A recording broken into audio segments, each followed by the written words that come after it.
विज्ञान कसं असते, विज्ञान तुमच्या टेस्टनुसार तुम्हाला देते. परमार्थ तुमची टेस्ट तयार करते.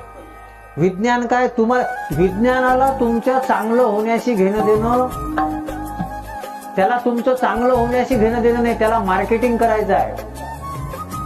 त्याला मार्केटिंग करायचं आहे. आपल्याला कोणती वस्तू कशी वापरायची हे कळलं पाहिजे. अभंग कागद तोच आहे.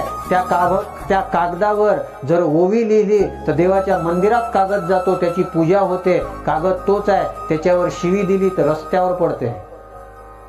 कागद तोच आहे. त्या कागदाचा वापर कसा केला याच्यावर त्या कागदाला मिळणारी किंमत आहे. मला कागदाचं सांगायचं नाही. हे मनही कोरा कागद आहे. याच्यावर काय लिहिता, याच्यावर जर ओव्या लिहिल्या, अभंग लिहिल्या, देवाच्या पायापाशी उभती राहील आणि शिव्याच म्हणत राहिले, बोंबला लेको रस्त्यानं.